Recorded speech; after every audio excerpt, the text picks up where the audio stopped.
Hello बच्चों, let's read the question first and the question says if x is real then the value of x upon x square minus 5x plus 9 are.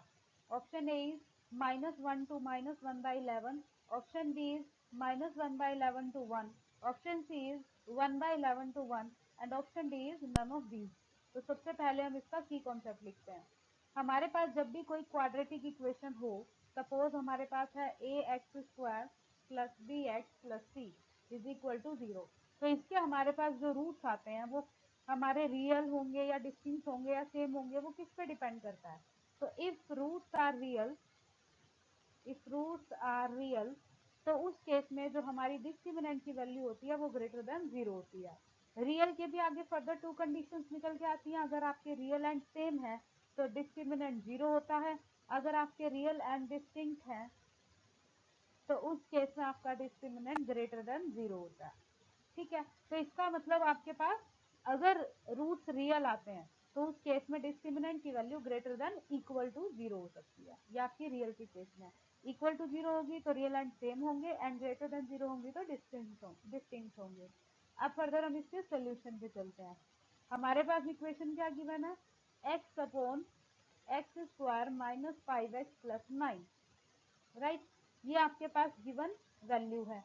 अब आपको इसमें x की value real है वो बतानी है कि क्या होगी और कौन से इंटरवल में लाई करेगी। तो सबसे पहले हम लेट्स कर लेते हैं कि ये जो आपके पास x upon x square minus 5x plus 9 है, ये y के इक्वल है। तो x की वैल्यू कितनी आ गई, y times x square minus 5y times x plus 9y, right.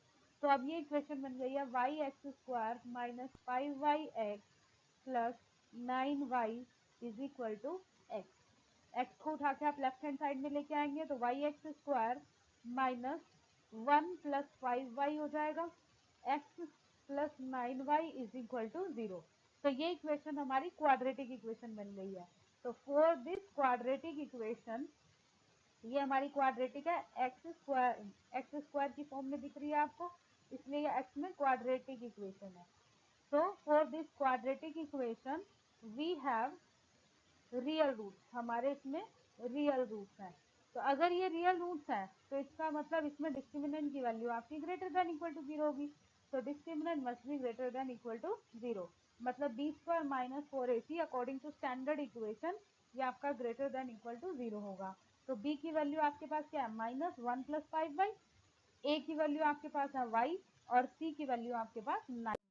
तो हमारे पास बन जाएगा माइनस 1 प्लस 5y, ये आपके पास b है। तो इस कंप्लीट का square minus 4 into y into 9y हो जाएगा, ये ग्रेटर देन इक्वल टू 0 होगा। माइनस का स्क्वायर प्लस हो जाएगा तो 1 plus 25y square plus 10y minus 36y square greater than equal to 0 होगा। अब ये आपके पास 25y स्क्वायर और 36y स्क्वायर है, ये आपका सब्ट्रैक्ट हो जाएगा, minus 11y square plus 10y plus 1 is greater than equal to 0। Negative को आप कॉमन ले सकते हो, ये आपके पास बन जाएगा 11y square minus 10y minus 1 less than equal to 0 हो जाएगा। फर्दर इसके फैक्टर बनाएंगे 11y square minus plus minus 1। अब आपको मल्टीप्लाई करने पे 11 आना चाहिए और सब्ट्रैक्ट करने पे 10, तो 11y और 1y हो जाएगा। स्प्लिटिंग मेथड से करेंगे 11y माइनस 1 प्लस 1, ये आपका बन जाएगा, ये 11 आपने कॉमन ले लिया तो यहाँ नहीं आएगा, ओनली y माइनस 1 आएगा।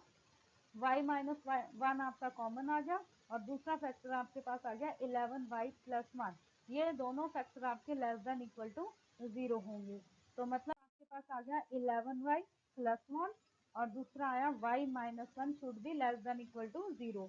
तो अब यहाँ पे आप इसे इस फॉर्म में लिख सकते हो, 11 अगर आप कॉमन ले लें तो y plus 1 by 11 y minus 1 less than equal to 0।